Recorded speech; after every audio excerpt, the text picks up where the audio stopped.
In this episode of Restore It, we're going to restore the toolkit from the E30 M3. As you can see, we're missing only one tool, and of course it's the 10mm spanner.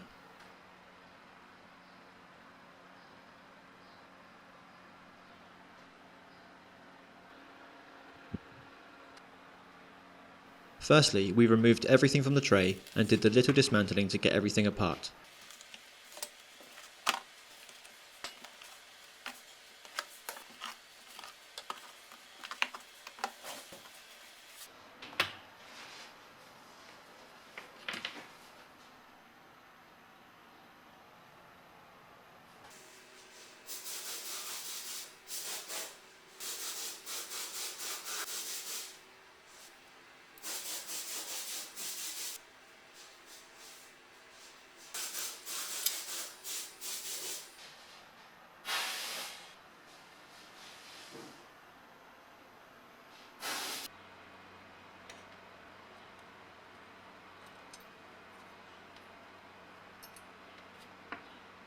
We then removed all of the rust using a bench grinder and a wire wheel.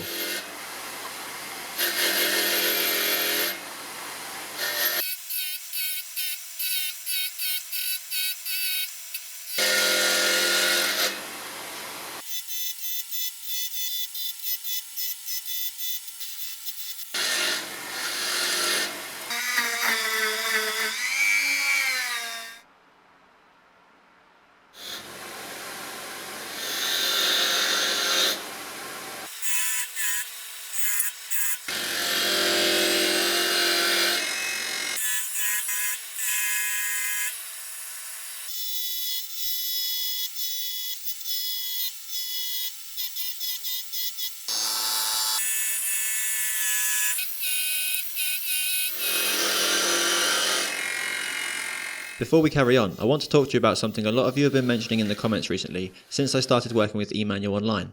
Some of you have been telling me that you've had trouble getting the right format of manual, the one you see on screen right now. Some of you end up with a paper copy and some with a PDF, when what you really wanted was the interactive .ova file used in VirtualBox that the pros use. Getting one installed isn't the most streamlined or straightforward process, and I too had some trouble getting it to work in the beginning. If you're not computer savvy, it can seem impossible. But not to worry, eManual Online have been listening to their customers and have some exciting news in regards to this type of manual. These manuals will be available shortly on a subscription basis. From just $7 a month, you'll have access to the fully interactive versions that the technicians use at dealerships.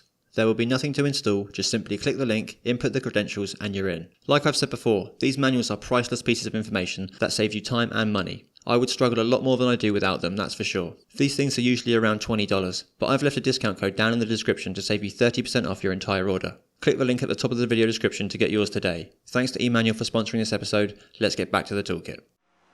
Once all of the rust was gone, we used different files to remove any patina and casting marks.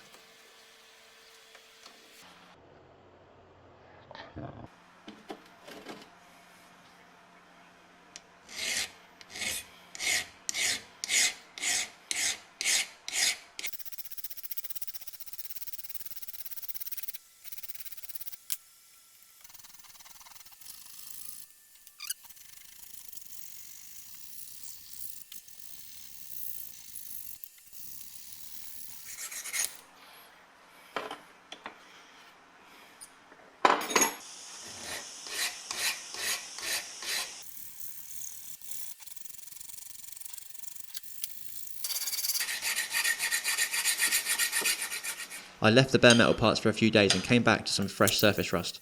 I took this opportunity to change the wire wheel and give all of the tools a good polish before electroplating.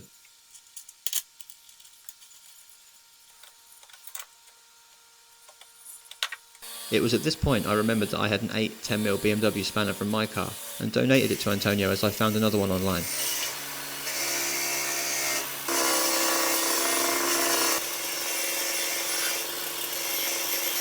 The belt sander was used to remove the larger casting marks on the pliers.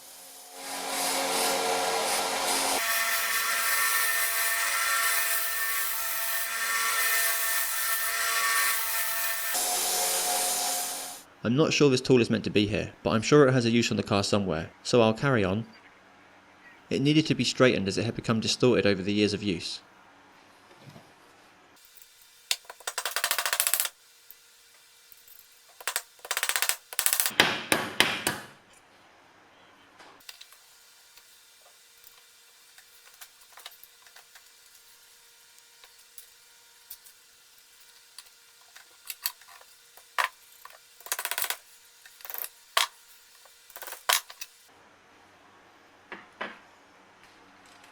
The tray was then sprayed with a mixture of degreasers and alcohol and agitated with a brush to loosen any dirt or oils.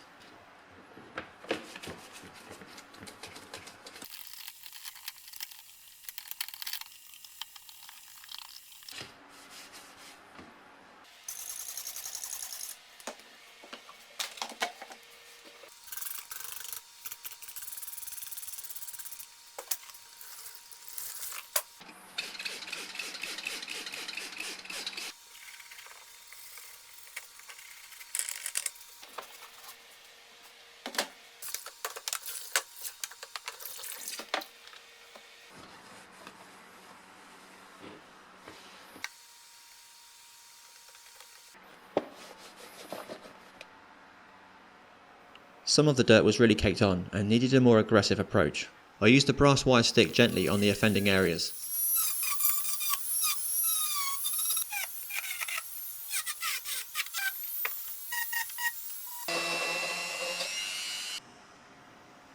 With the tray ready to go, the tools polished and free of any rust, it was time to give them a fresh coat of zinc.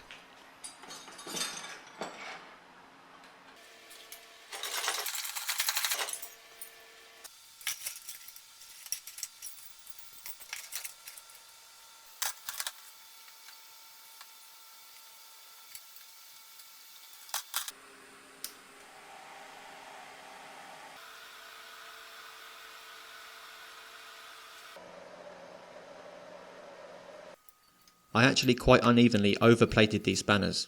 I had to go back and do them one by one, keeping the whole piece close to the surface of the solution. The overplating ended up being not an issue in the end. This is what good plating looks like. I find about 0.8 amps is good for a part of this size. Once all of the pieces were plated and had time to dry, I could then polish them on the bench grinder.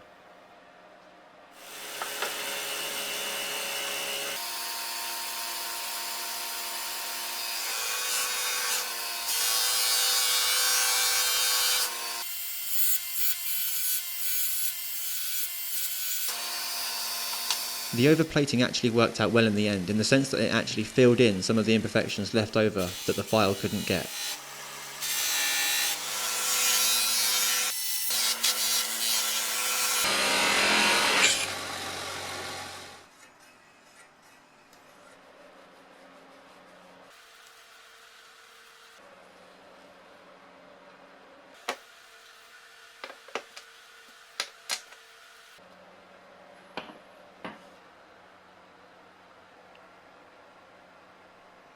The wheel alignment tool needed to be straightened, cleaned and sanded down to remove any imperfections. First I removed the handle, which we originally thought couldn't be removed. Then I put the rod in a vise and used a hammer to make it as straight as I could.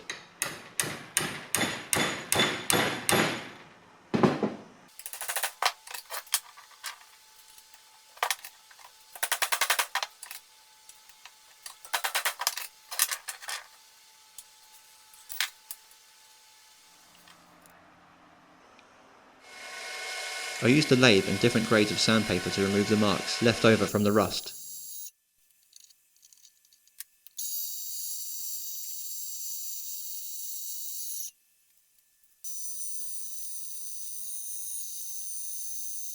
My first attempt wasn't good enough, so I started again with 60 grit to get the deepest of imperfections out.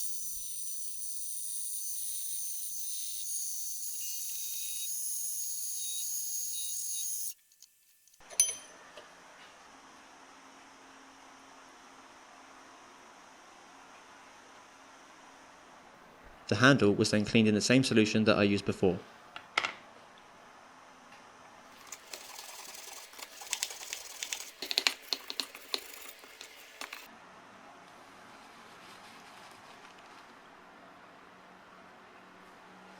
And finally, this interesting tool that shouldn't even be in this toolkit.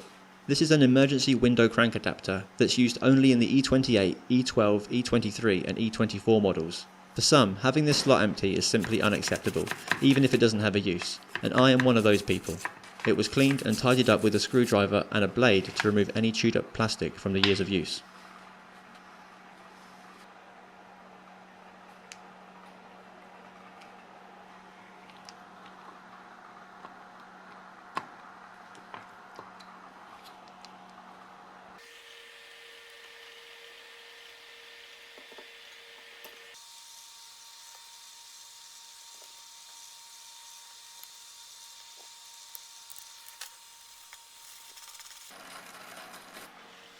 Finally, everything was restored and ready to go back in the tray.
Once everything was back in, it was time to put it back in the car.